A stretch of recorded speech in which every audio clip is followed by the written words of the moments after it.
So just a little bit of background information. I started using Nearpod, I think, when it was born, with both students and doing trainings. So I've been using it and watching it evolve into a fantastic teaching tool. And so what I'm going to be doing initially is I will share my screen with all of you, and I'm going to have you just be my students for a little bit, because I would like for you to see what a student sees on their screens. And I think that's very important now that we are basically teaching virtually in some format or another, that you understand what the students are seeing. So I'm going to go ahead and share my screen. While we're going through this, if you have a question or such, don't hesitate to interrupt and ask, because I think it's important and it doesn't bother me at all. So you're going, as a student, students do not have accounts. And so you will be sharing a code with your students. And that's what gets them into their Nearpod account and all. And so, let's see, let me just put it in up here. Now, I have been, as I said, I've been using Nearpod a long time. And so my screen and library probably looks a little different than yours do if you're new. These are all folders that contain lessons. It helps me be organized and all. So I am going to, we're going to go in, and anytime you launch a lesson, you have a choice between live participation and student paced. Live participation means that you are driving the show. Your students are on the same page. You move it from slide to slide. Student paced could be the same lesson, except you've given them a code, and they are going to work on it on their own time. And that's become a very useful way for lessons to be shared during our virtual environment. But I'm going to click on live participation.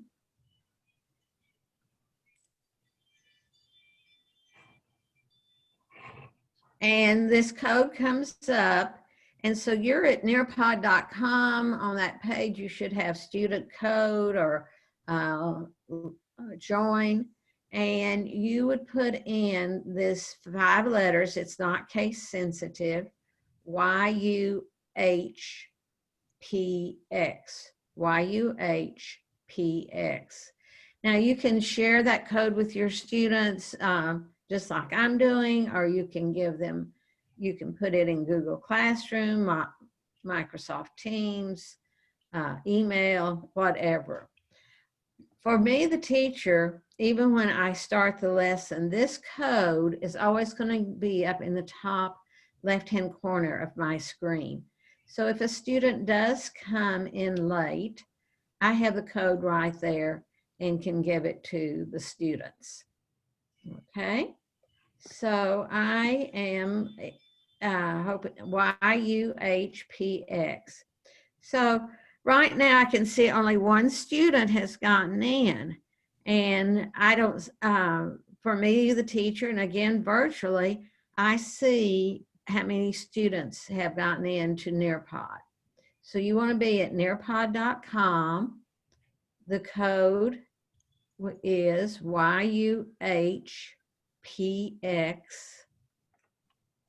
5 letters and such. And a lot of times, and And now, if you want to, you can just follow watching my screen. That's fine. But I think it's good to experience what students experience. So I see now that, I now see that I have 3 students on and such. But I will be moving on. Again, if a student comes in late, they put in the code, and it will take them to wherever we are in the presentation. If you're using Zoom, a lot of times we might put that code in the chat so that it's easy to follow there. Okay, so I'm going to go on. This is who I am. I'm retired. It's wonderful. But I'm also a Nearpod Level 3 certified trainer. And I will tell you, I've been doing Nearpods almost every day. The whole world is discovering how wonderful it is to use it with their students. And what you have on, if you've logged in as a student, is a Google form. And I'm just asking you to put in your email and your address, because I will send some additional resources afterwards. But I will also send those to your school as well. Okay, so it doesn't. Joan? Yes. There's a couple people in the waiting room, I think, waiting to be let in. Okay, thank you. See, I can't, once I share my screen, I lose that little, okay, I've just got them in. Let's see if that'll, so it looks like now everybody, and that's what, if you will, anybody interrupt me and such. So those of you that are just got in, you will, if you wish, you can go to nearpod.com. I'm having you be my student, and the code is YUHPX. Okay, I don't see any more in the waiting rooms, so we will go ahead. Okay, so those of you that are just watching my screen, you see I have this code up here in the left-hand corner of my screen. This is just on the student screen. It's taking notes. It is not on the teacher screen. And it's up in the top right-hand corner of the student screen, and it will look like an icon that's paper and pencil. And if they click on that, then they can take notes throughout the lesson. And at the end of the presentation, however they've chosen, either email, Google Drive, or saving to OneDrive, they will get that lesson as well. You, the teacher, do not see their notes. It's just that the students see the notes. But for older students, I think that can be a real tool. Now, throughout this, you're going to see maybe a downward arrow, and we're not going to look at all these usually. It is just reinforcement slides that Nearpod has created and such. I love to use a poll, and as you see, I have 4 students right now, and I'm asking you to best describe your familiarity with Nearpod. I love having a poll in a lesson because I get 100% student participation. I gather my information because I'm seeing responses in real time and all. It's building me a pie chart. And when I'm working with students, students love to see the data and what the data looks like and all. And so polls are very easy to make and all. So this is what I was seeing. I was seeing your responses, and here's the pie chart that it was building for me. So polls can be any type of question that you would like, and all. Now, this is a slide that contains a video. You can put a video into your Nearpod presentation, and this pops up. Do you want to show that video on all devices or just this device? Most of the time for me, I show it on my device and all. But in a virtual environment, you may want the students to see it on their screen. When you do that in a virtual environment and you say all devices, just remember that they are not all going to click on it to start it at the same time. So I'm just going to say this device only. And throughout this presentation. Introducing Nearpod. With Nearpod, you can make every lesson interactive. Launch lessons your students can't wait to join with collaborative, engaging activities like virtual reality, simulations, and gamified quizzes. As the teacher, you'll always know where your students are with Nearpod's formative assessments, including polls, open-ended questions, draw-its, and more. Get started with what you already have.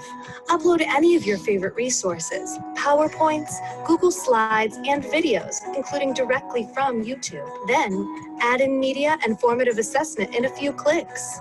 And now you can add questions directly into videos to make them interactive. Get started even faster with our library of pre-made lessons and videos, built in partnership with some of your favorite brands. You can use them as is or customize to meet the unique needs of your students. Once you're ready to launch your lesson, choose from 3 teaching modes. In live participation mode, you control the pace and students participate on their devices, either in person or remotely with web conferencing. In student-paced mode, students move through and participate on their own, whether they're working from home or in class working in centers, stations, or groups. With front-of-class mode, you can use Nearpod without student devices and facilitate collaborative discussions. Imagine what you can do with Nearpod. Your students will love lessons that. So there's quite a few videos in this presentation, and we won't have time to look at all of them. But you certainly, when you get this as a resource afterwards, you can look at them. This was a lesson that I did several years ago. It's on predator and prey. It was a PowerPoint. It was not interactive. So here's what happens. I brought it into Nearpod, and I wanted to I could take advantage of the interactive tools. So what you have on your screen is I'm asking you to draw what you think a predator would look like. This is a pre-assessment. Down here at the bottom, you have some drawing tools. And that's all. I never really go into which drawing tool does what. The kids figure that out. I sometimes say, well, there's more colors than black and all. So I'm watching you draw in real time. And I love a drawing activity because it's creative. Again, I get that 100% involvement. I really am doing a pre-assessment. And a lot of times when I'm working with students, we all have those kids, I don't care what grade you teach, that are shy, that never raise their hands and all. But maybe they do a really good drawing in response. And I can share, once they submit, I want everybody to have submitted, and then I would be able to share out their drawing, and we could talk about it. So a lot of times I will do that, and it helps, it really increases self-esteem and all. So you can put a timer on this activity because usually students want to spend more time than you won't have allowed. But go ahead and submit. Some of you are not quite through, or just haven't figured out what you're drawing. Now, you know, so I'm going to show you, even if you haven't submitted, but these drawings will be in the reports that you will, that you have on each session. And so you would be able to see later on what each student did draw. And I would say, Aaron, your snake is quite a predator. But this is what I was seeing. I was seeing the drawings and all.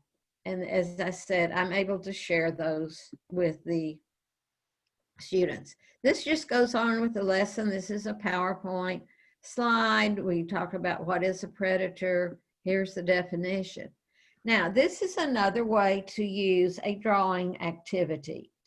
I'm asking you to circle the predator in each sentence. This was just a plain slide. And I converted it to a draw it slide. And when I converted it to a draw it slide, I was able to then make it an interactive activity. And you can go ahead and be doing this. I would, this could be a math problem. This could be circle the nouns in red and underline the verbs in green. Find the main idea and, you know, in the paragraphs, whatever. It could be a map, and they would draw in the 13 original colonies. Again, I'm seeing your responses in real time. And what that does for me as the teacher is I am using this as kind of a formative assessment. Do they understand what a predator is? If most of them have no clue and all, then I know I need to reteach. But you definitely are my gifted and talented class, and you've got it. So I'm going to go ahead. And again, that would be in the reports. And so this is what I was seeing, that you had completed your work and had selected the predator in each sentence. This is a 3D image. Woo! There's quite a few that you can choose from when you're adding content and all. There, you know, of course, sharks are always intriguing, but there's 3D auditory system, circulatory system, and a lot of choices for you. This is a quiz, and it just has 2 questions. I think you'll do fine on it. Again, I'm watching in real time your responses so that I see exactly how my students are doing on this quiz. Anything that can be graded will be graded for you in reports. So I could go back into my reports after I had done the session, see how the class did as a whole, see how what the percentage of correct was on each sentence, see individual scores. So, but for me right now, I'm seeing, and it's building me a pie chart, and obviously I want that pie chart to be green. If it's red, that's another indicator for me that I need to do some reteaching. This is what I was seeing, this chart plus, and I was seeing your response to both questions. This is a collaborate board. Anytime I have a collaborate board, I get this pop-up window and it says, would you like to approve student comments before they are posted? I'm saying no, because you're adults. If you teach high school kids or middle school, perhaps you might want to approve those. And so my question is, search for a picture of a prey, add it to the collaborate board, and describe your animal.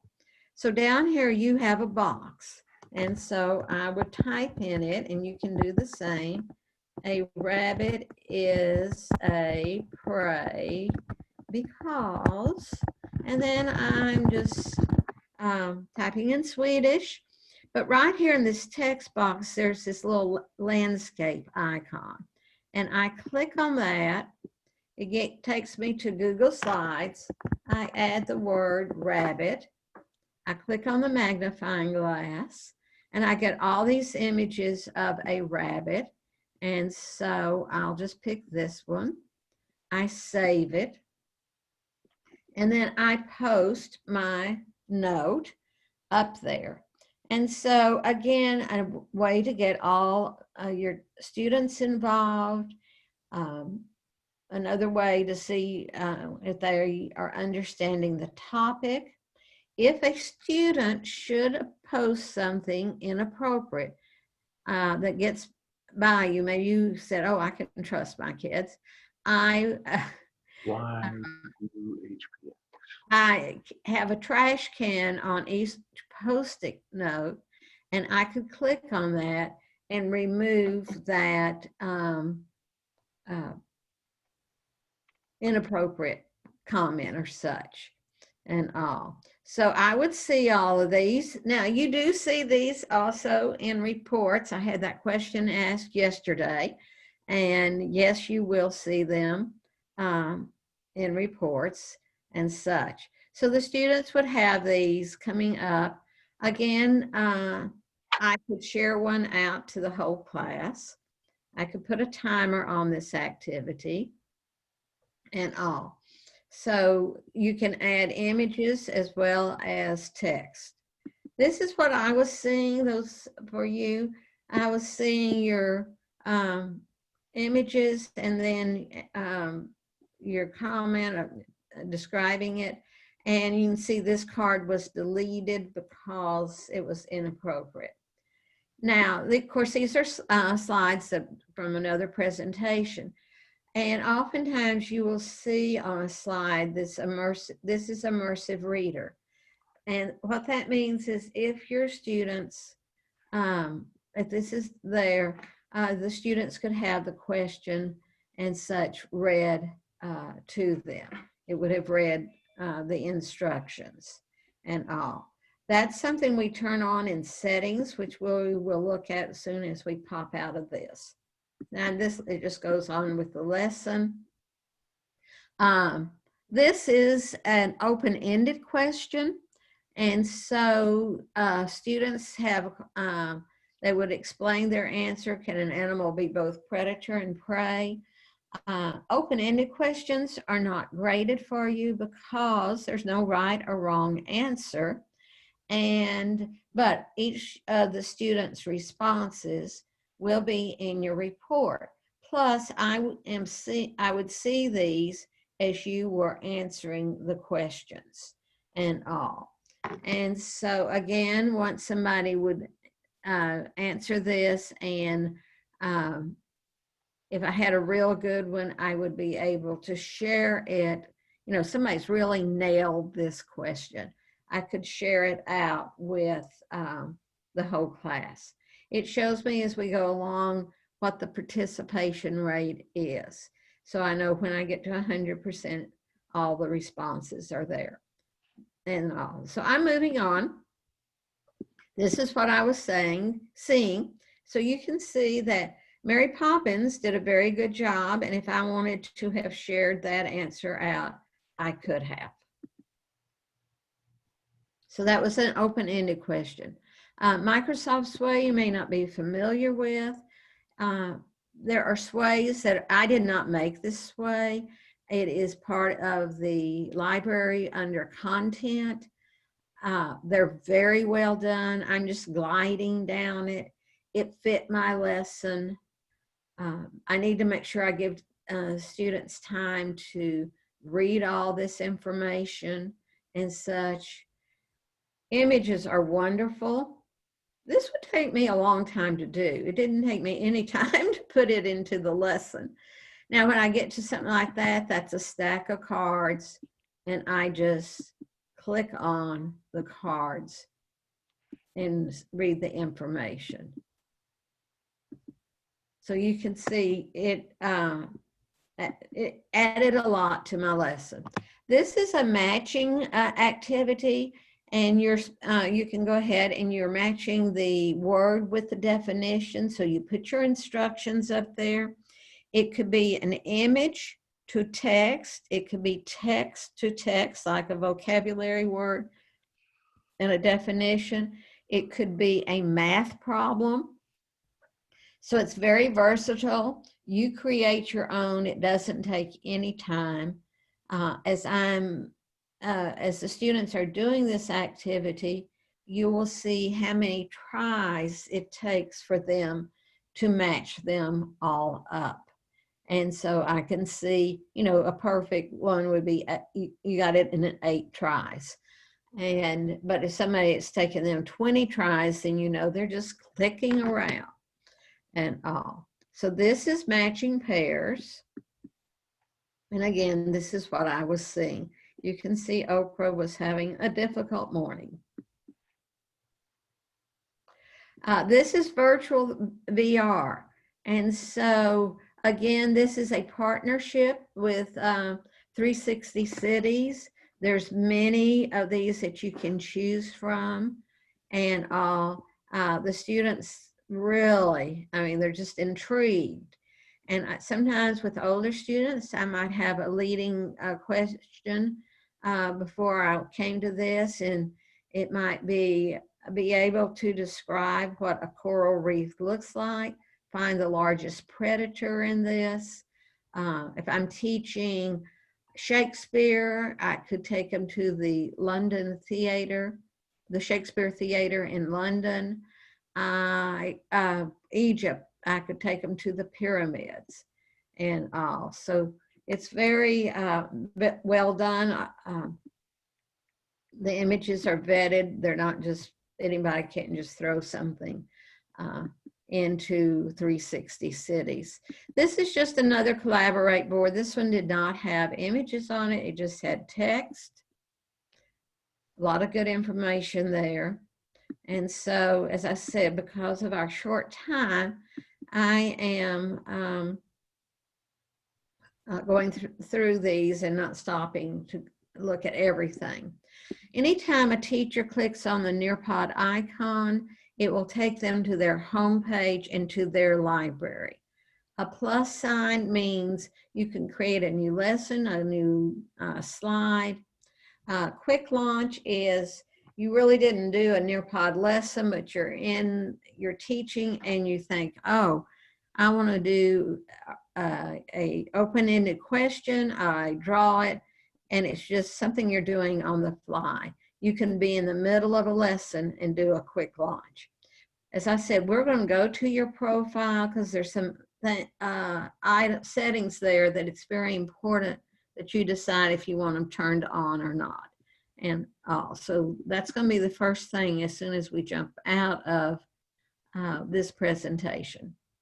So you don't have to start from scratch. In the Nearpod library, there are over 8,500 lessons. And in August, they launched the video library, which now already has over 1,000 interactive videos and all.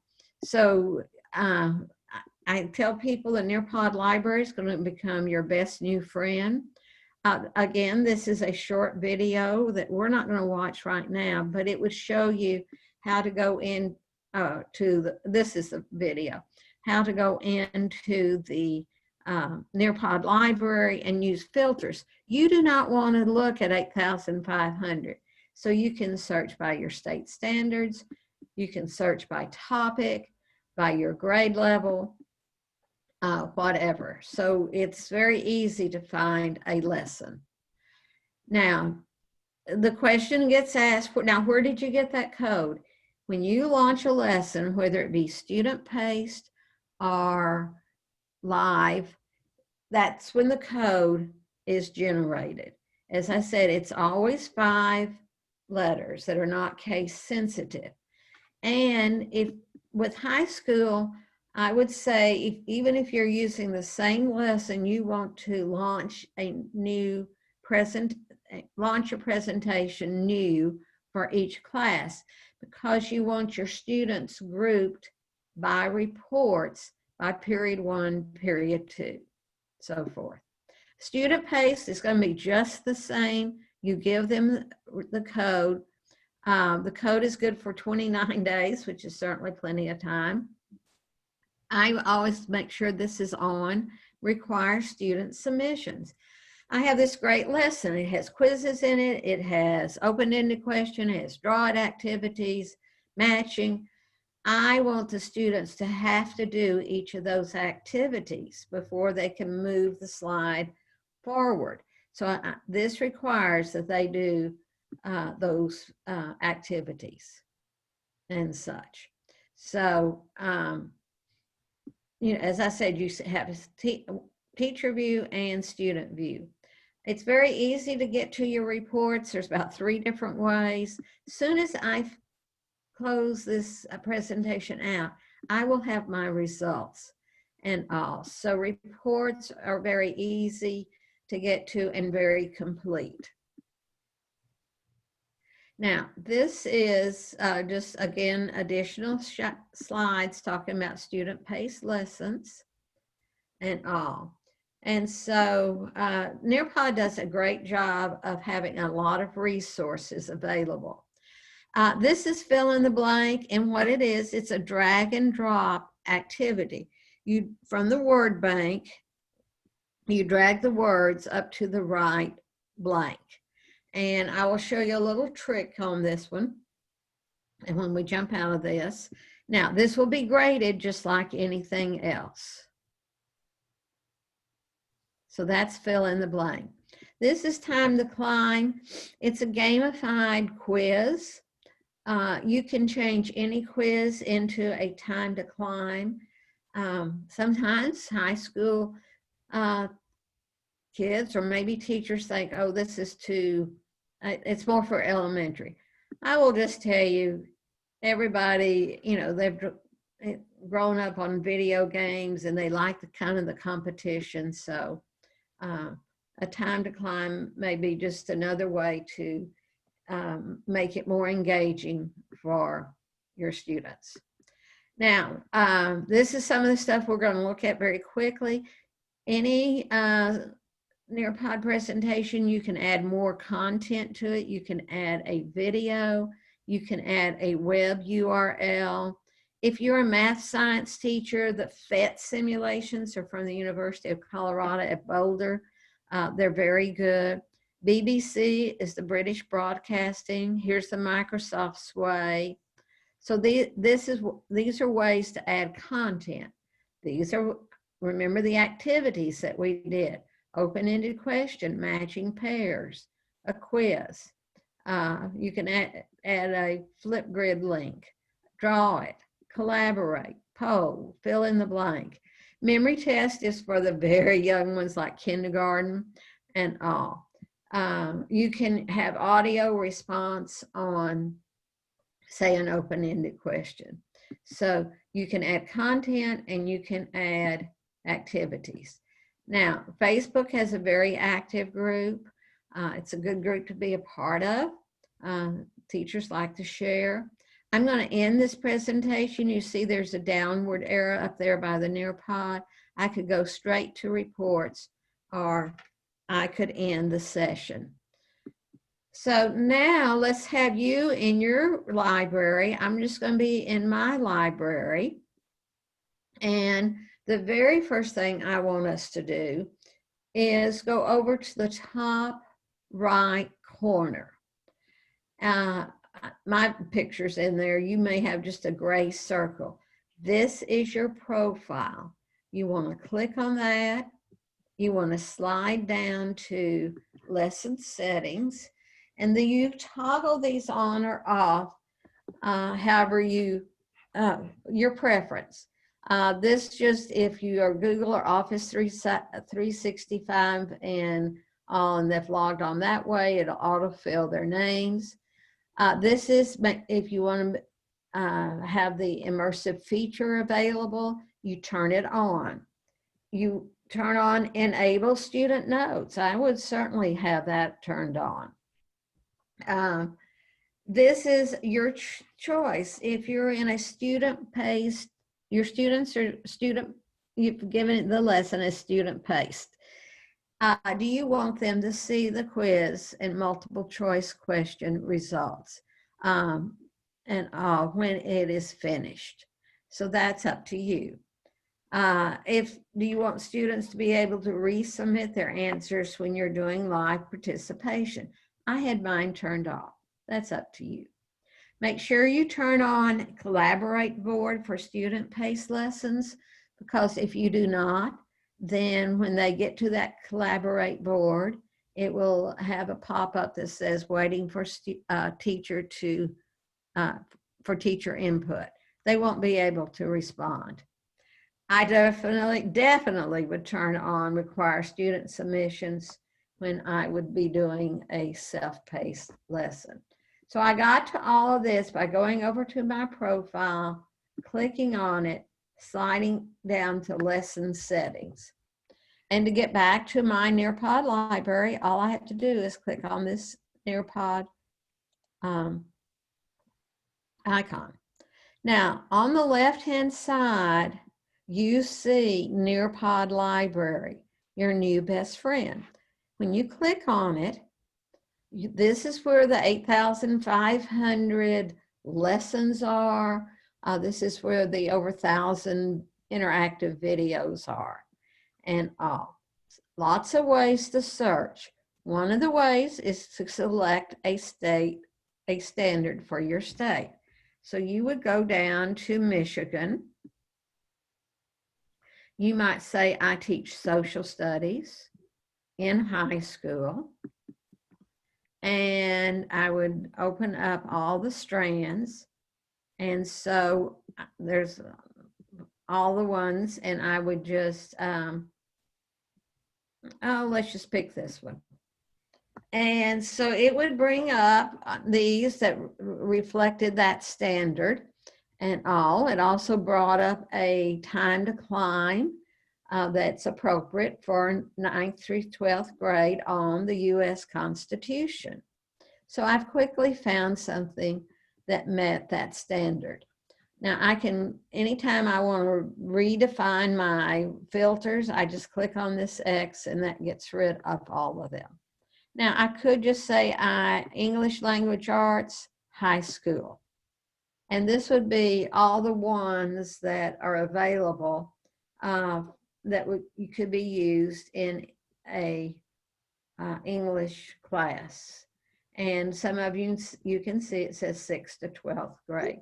Some of these are done by partnerships.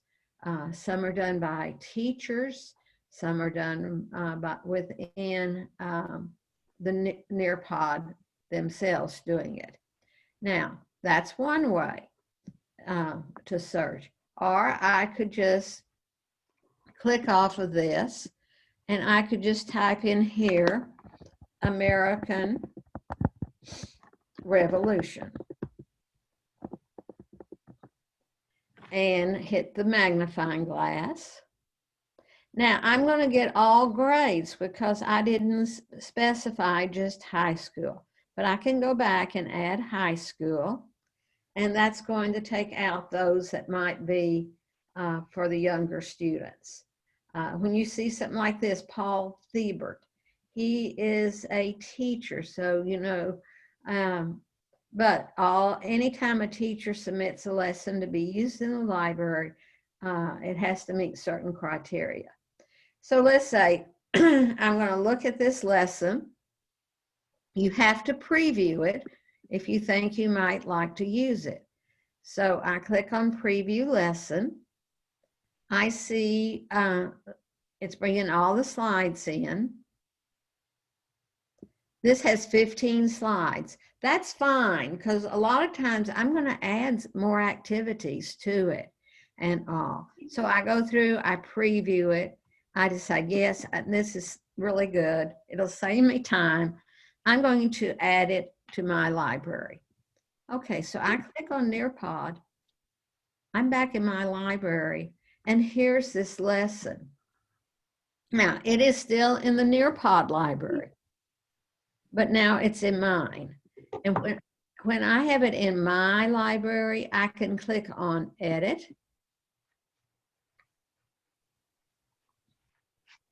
And what editing does, it allows me, one, I can delete any of these slides that I don't want to use. I can add activities, I can add content. And so you see it has a YouTube video, it has a field trip, polls, simulations, a Microsoft Sway. It has a lot in here. And so, you know, if there's a slide I don't want to use, I just click on it and I delete the slide. So I can delete slides, but let's see how I add them. I click on add slide. I could click on add slide there. It doesn't matter. And so here's content. I could add content or I could choose activities, but let's look at content first. Here's where I could add a video. Maybe I have this great video that I would like my students to see.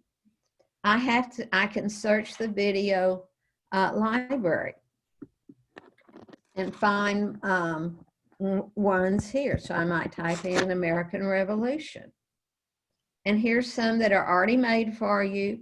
You see that the length of the time and you know, these are questions that are already, they have questions already embedded. I can go to YouTube and I could find one on the American Revolution there and bring it in and add questions to a YouTube video.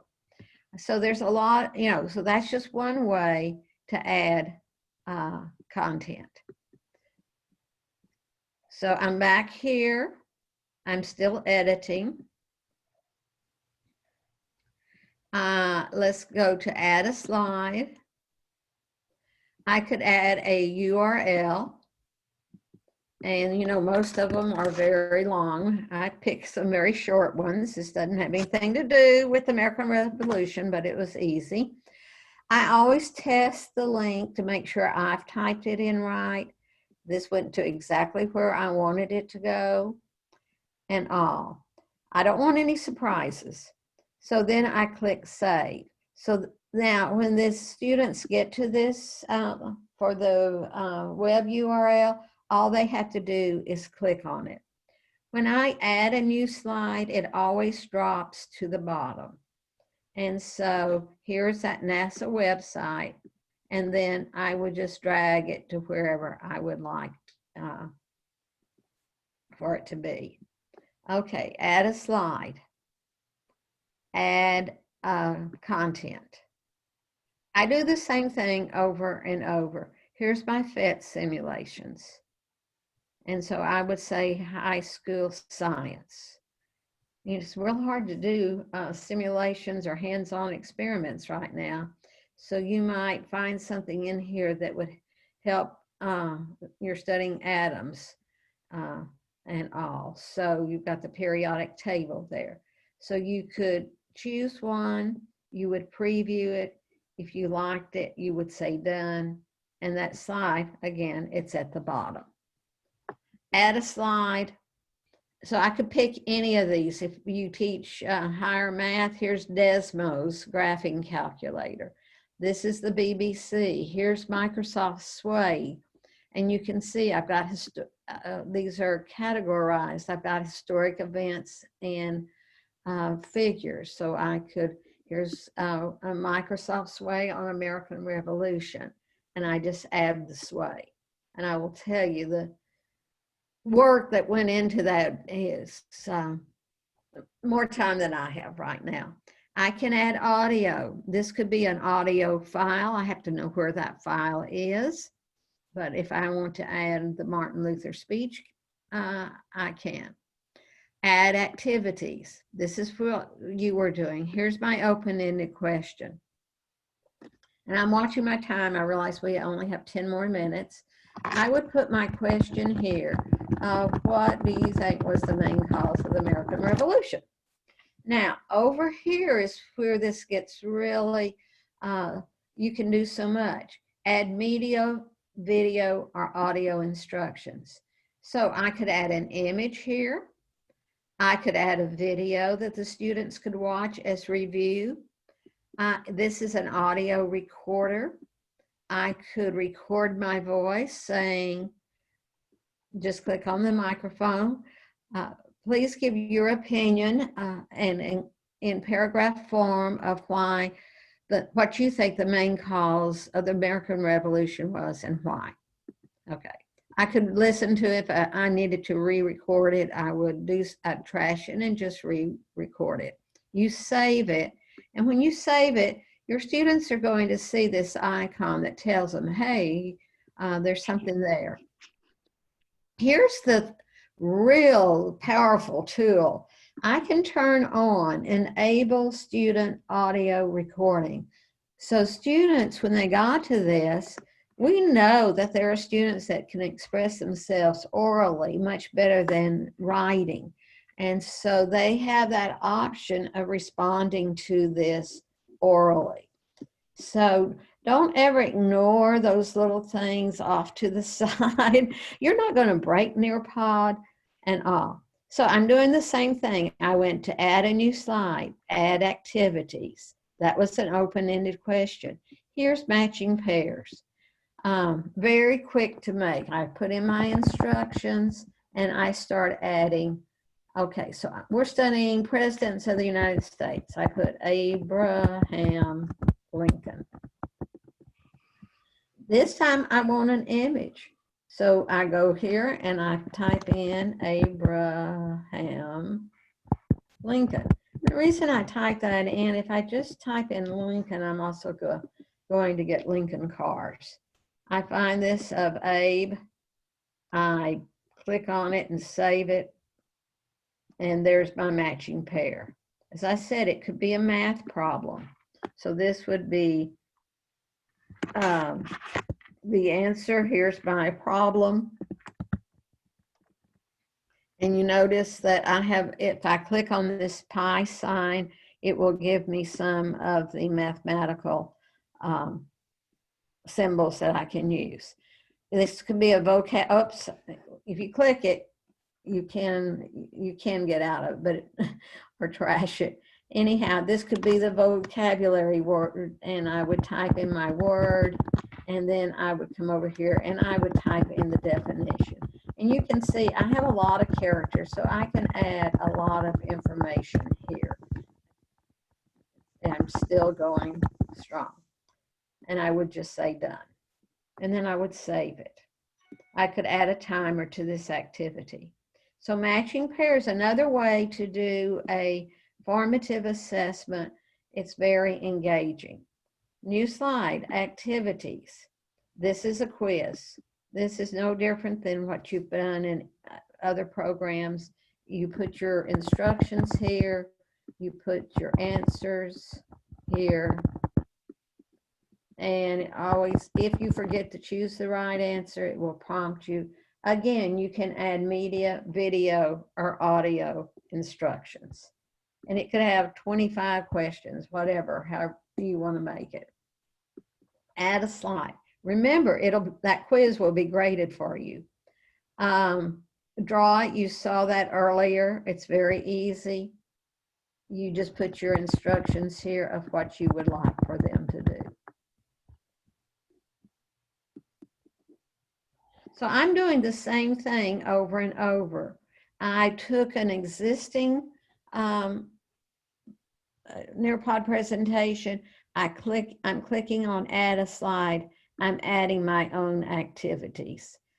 This is the collaborate board. Again, easy. We're studying weather. This is question. I really tend to use these first three because I like the contrast better than the last two. Add a slide, add activities, poll, same thing. You put in the poll. Now the there's a toggle here, and so you put your question here. You give them choices, but if you had 5 or 6, you could toggle on this so that they could choose more than one in the poll.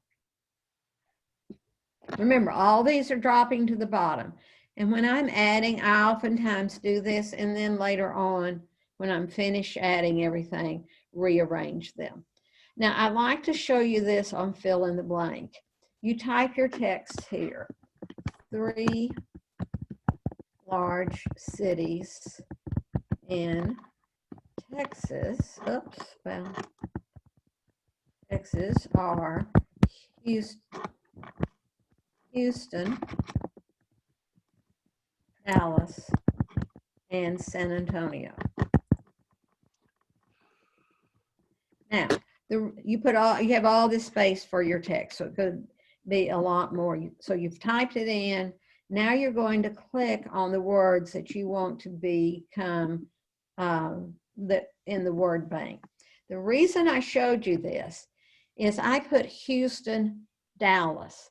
If a student put Dallas, Houston, which is correct, but it would be graded wrong because this is the way you put it in. So when I have something like this, excuse me, I make sure it's very sequential and greatest is smallest or something like that, because the fact that it is graded. So you see, I added quite a few slides to this. I could add content. I could add activities.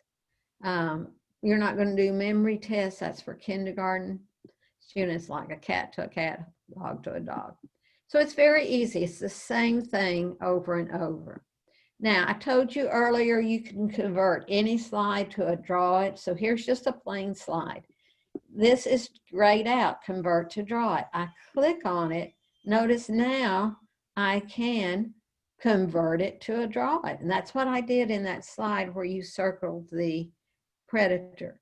So I double click on it, and now it became, excuse me, let me go back.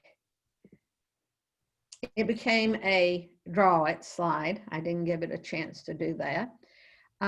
Also here, you've got the slide, you can click on convert to draw it. I did not do that. Whoops, so it didn't convert. You're about to create a draw it slide. You want to keep a copy of the original? No. You know, we all mess up. So now this became a draw it slide. And notice that now I would just double click on it. I would go in and I would put my instructions. I would say, circle the verbs in red and underline the nouns, whatever I want them to do on this slide. Also, I could take this slide right here, going back to it, and when I just double click on it, I'm not converting it, draw it. Down here is at the bottom of these slides, you could change the background, the layout, but this is important, audio. You can add your voice or you can bring in an audio file. This is like audio we did earlier. You just click on the microphone and start talking, and it's recording my voice. So I can give them, I could either read something to them or such. So you can add audio. And then when you've finished, you save and exit. You're ready to teach this lesson using Nearpod. And so I would just hover over it. I would decide live participation or student paced. Okay, that was pretty fast and all. But just remember, Nearpod Library is your friend. If you do want a time to climb, you think, where are those? Just type in time to climb, and you'll get all these time to climbs that are ready-made. I love the one on there for you English teachers. Again, I could say high school, and I would get the ones that would be, here's one on Pythagorean theorem. So it's very easy. I think it's very intuitive and all. So I'm going to stop sharing my screen. I'm happy to answer any questions and such. I will send some resources, and Kristen, I know I have your contact information. I will certainly send you all the resources, and you can share them out to your faculty. So if Thanks, there's, Joan. I know the teachers are eager to get ready for their seminar. So I want to thank you so much. This is really an informative training. okay, great. Thanks. Well, And we'll be in touch soon. Okay, just, they just need to go for it. And as I said, I'll send you the resources. Exactly. Let's go for it, guys. It looks like a great resource. Thanks. Okay. Uh-huh. Have a great Thank day. you. You too. Bye-bye.